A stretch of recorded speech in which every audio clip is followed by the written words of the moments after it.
हर खबर पर होगी आपकी पकड़। डाउनलोड कीजिए एबीपी लाइव ऐप। हाथरस कांड में खत से बवाल। वो मेरे गांव की लड़की थी, उससे मेरी दोस्ती थी। मुलाकात के साथ साथ मेरी उससे फोन पर भी बात हो जाती थी और यही बात लड़की के घर वालों को पसंद नहीं थी। दरिंदगी के खेल में दोस्ती का पेच। कि मेरी दोस्ती की वजह से लड़की को उसकी माँ और भाई ने मारा पीटा था। मारपीट की वजह से उसे गंभीर चोट लगी थी और फिर उसकी मौत हो गई। घिनौने कांड पर गांव वालों का खुलासा। कि ये आरोपी तो है ही नहीं, आरोपी बनाए गए हैं। ये आरोपी दूसरा है, इनका नार्को टेस्ट करने के बाद तब मालूम पड़ेगा आरोपी कौन है। और लड़की ने भी ये बयान दिया है कि संदीप ने गला घोटा। उसने संदीप उसके भाई का भी नाम है और ऑनर किलिंग भी हो सकता है। क्या परिवार वालों ने पीड़िता को मारा? अपने आप बच्चों को मार देंगे, मेरे साथ थी लड़की। कोई फिर बेटी बुरी किसी को लगती है? जहर दे दो एक पुड़िया लाके, जो इस खाना में मैं डाल दूं, सो सवेरे रात में खिला के सुबह दूं, ताकि कोई आवाज ना उठे, कोई कुछ ना। एबीपी न्यूज की बड़ी पड़ताल।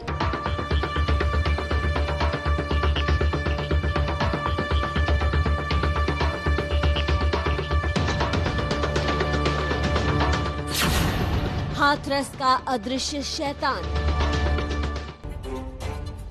पूरे देश को दहला देने वाला हाथरस कांड के रहस्यों की गुत्थी उलझती जा रही है। दरिंदगी की वारदात के बाद जहां पीड़िता के घर वाले इंसाफ की मांग कर रहे हैं, वहीं आरोपियों के घर वालों का कहना है कि उनके बेटों को फंसाया गया है। और इसी बीच एक सामने आई है चिट्ठी।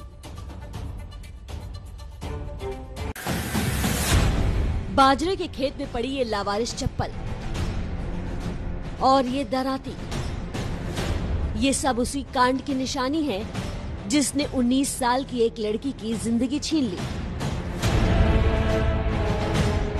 हाथरस की रहने वाली वो लड़की इसी खेत में 14 सितंबर को दरिंदगी का शिकार बनी थी। तब इसी खेत में उसके साथ हैवानियत की वारदात को अंजाम दिया गया था। दिल दहला देने वाले उस कांड के बाद खुद पीड़िता ने ये बताया था कि उसके साथ गांव के संदीप ने ही ऐसी बेरहमी की है। उसी ने उसका ये हाल किया है और अब उसी संदीप की एक चिट्ठी से मचा है बवाल। जी हाँ, हाथरस कांड के मुख्य आरोपी संदीप की यही वो चिट्ठी है जिसके खुलासे के बाद इस खौफनाक कांड में नया मोड़ आ गया है। संदीप की इस चिट्ठी में दूसरे आरोपियों के भी साइन हैं। करीब 250 शब्दों की इस चिट्ठी में संदीप ने पीड़िता के साथ अपने करीबी संबंधों का खुलासा करते हुए खुद को बेगुनाह बताया है। मजमून कुछ यूं है। सेवा में पुलिस अधीक्षक हाथरस महोदय, मुझे इस केस में झूठा फंसाया गया है। मेरे साथ ही गांव के 3 और युवक लवकुश, रवि और रामू को भी फंसाया गया है। रवि और रामू रिश्ते में मेरे चाचा हैं। जहां तक पीड़िता की बात है, वो मेरे गांव की लड़की थी, उससे मेरी दोस्ती थी। मुलाकात के साथ साथ मेरी उससे फोन पर भी बात हो जाती थी और यही बात लड़की के घर वालों को पसंद नहीं थी। घटना के दिन मेरी उससे खेतों में मुलाकात हुई थी। उसके साथ उसकी माँ और भाई थे। उसके कहने पर मैं तुरंत अपने घर चला आया और वहां पर अपने पिता के साथ पशुओं को पानी पिलाने लगा। बाद में मुझे गांव वालों से पता चला कि मेरी दोस्ती की वजह से लड़की को उसकी माँ और भाई ने मारा पीटा था। मारपीट की वजह से उसे गंभीर चोट लगी थी और फिर उसकी मौत हो गई। मैंने कभी भी पीड़िता के साथ मारपीट या गलत काम नहीं किया है। कृपया इस मामले में जांच कराकर हमें न्याय दिलाने की कृपा करें। और यहाँ हम आपको ये भी बता दें कि हाथरस कांड के मास्टरमाइंड कहे जाने वाले संदीप की ये चिट्ठी अलीगढ़ की जेल की 4 दीवारी से बाहर निकली है। अलीगढ़ जेल में ही हाथरस कांड के चारों आरोपी संदीप, लवकुश, रवि और रामू को कैद कर रखा गया है और अब संदीप की इस चिट्ठी ने पूरे इलाके में मचा दिया है कोहराम। जेल की 4 दीवारी से आरोपी संदीप की लिखी ये चिट्ठी जब से लोगों के सामने आई है, हर कोई इसका सच जानना चाहता है। अपनी इस चिट्ठी में हाथरस कांड के मास्टरमाइंड कहे जाने वाले संदीप के साथ ही दूसरे आरोपियों ने भी ये दावा किया है कि वो बेगुनाह हैं। चिट्ठी में कई दावे और बातों के साथ जो आरोप लगाया है उसके मुताबिक पीड़िता की हत्या उसके घर वालों ने ही की है। पीड़िता के साथ बलात्कार के आरोप गलत हैं। पीड़िता से आरोपी संदीप की दोस्ती थी। पीड़िता का परिवार इस बात से नाराज था। बेटी के संबंधों से नाराज होकर ही परिवार वालों ने उसकी हत्या की और फिर झूठे केस में फंसा दिया। तो क्या आरोपी संदीप ने अपने खत में जो खुलासा किया है वो सच है? क्या संदीप की दोस्ती की कीमत पीड़िता को अपनी जान से चुकानी पड़ी? मामले की तह तक जाने के लिए एबीपी न्यूज की टीम आरोपियों के गांव में पहुंची और फिर वहां छानबीन के दौरान गांव वालों ने जो खुलासा किया उसकी कहानी बेहद चौंकाने वाली है। हमारा ये कहना है आरोपियों के पक्ष में कि ये आरोपी तो है ही नहीं, आरोपी बनाए गए हैं। ये आरोपी दूसरा है, इनका नार्को टेस्ट करने के बाद तब मालूम पड़ेगा आरोपी कौन है। गांव के प्रधान की माने तो आरोपी संदीप और पीड़िता दोनों एक दूसरे से प्यार करते थे। मोहब्बत की इस कहानी की वजह से ही संदीप को कुछ महीने पहले दिल्ली भेज दिया गया था, लेकिन इसके बाद भी दो दिलों का सफर जारी रहा। गांव के प्रधान का दावा है कि दरिंदगी की इस वारदात के पीछे मोहब्बत की यही कहानी है। इसमें 4 महीने पहले मैं इसमें दोनों लोगों को बैठा के समझौता कराया था। मैंने बोला था कि मैं लड़के को भेज रहा हूँ। लड़का करीब 3 महीने दिल्ली नौकरी की है और लड़के पिता से बोला था मैंने इसकी शादी कर दो भाई। तो फिर ये बाद में आया फिर ये, और लड़की ने भी ये बयान दिया है कि संदीप ने गला घोटा। उसने ये नहीं बताया, संदीप उसके भाई का भी नाम है और ऑनर किलिंग भी हो सकता है। ये पीड़ित पक्ष नार्को टेस्ट, CBI, SIT पर क्यों नहीं भरोसा कर रहा? एबीपी न्यूज के कैमरे के सामने गांव के एक नहीं बल्कि कई लोगों ने दावा किया कि संदीप को इस केस में फंसाया गया है। तो क्या अपनी मौत से पहले पीड़िता ने जिस संदीप की करतूतों का खुलासा किया था वो वाकई बेकसूर है? किसने मारा है आपको? हाँ? किसने? और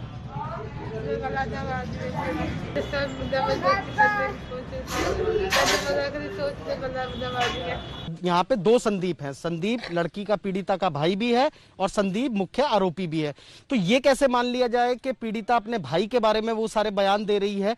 ऐसा तो होता नहीं है कि भाई ने जबरदस्ती की हो या वो हो, तो कहीं ना कहीं साफ तो है कि वो दूसरा संदीप की तरफ ही इशारा कर रही है। नहीं, ऐसा है कि प्रेम प्रसंग का मामला है।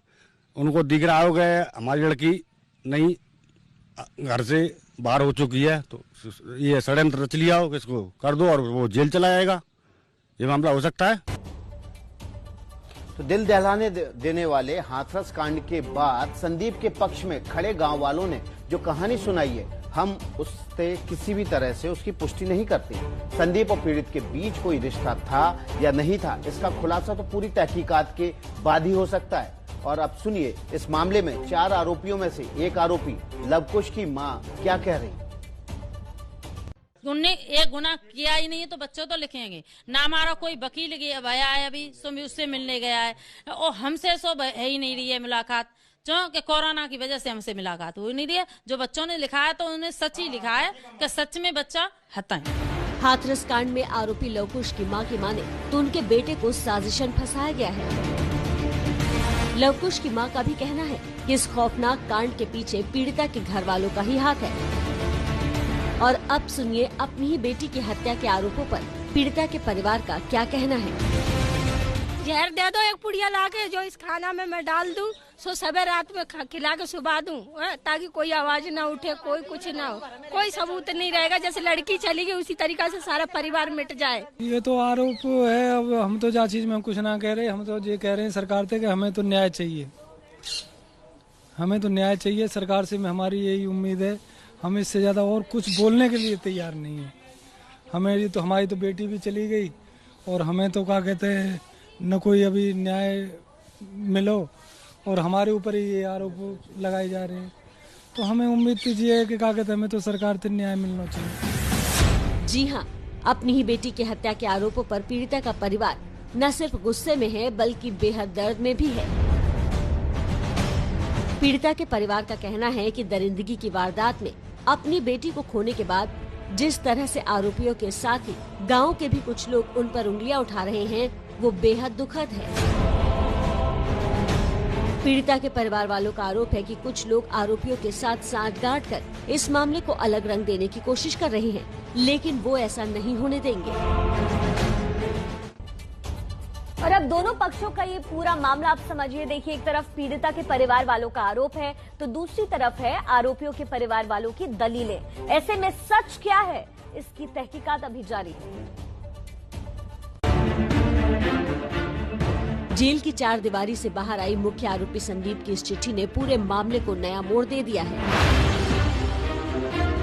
अपनी इस चिट्ठी में संदीप ने न सिर्फ पीड़िता के परिवार वालों पर बेटी की हत्या का आरोप लगाया है, बल्कि ये दावा भी किया है कि पीड़िता से उसके मधुर संबंध थे, जो कि उसके घर वालों को पसंद नहीं था। और अब संदीप की इसी चिट्ठी पर उठ रहे हैं कई सवाल। सवाल ये कि आरोपी संदीप की इस चिट्ठी का सच क्या है? क्या पीड़िता से उसकी दोस्ती थी?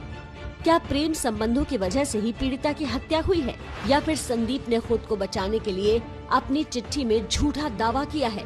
सवाल ये भी कि संदीप की ये चिट्ठी जेल की चार दीवारी के बाहर कैसे आई? मामले की तह तक जाने के लिए एबीपी न्यूज की टीम ने जब अपनी छानबीन को आगे बढ़ाया तो पता चला कि संदीप की चिट्ठी हाथरस के एसपी को अलीगढ़ जेल से लिखी गई थी।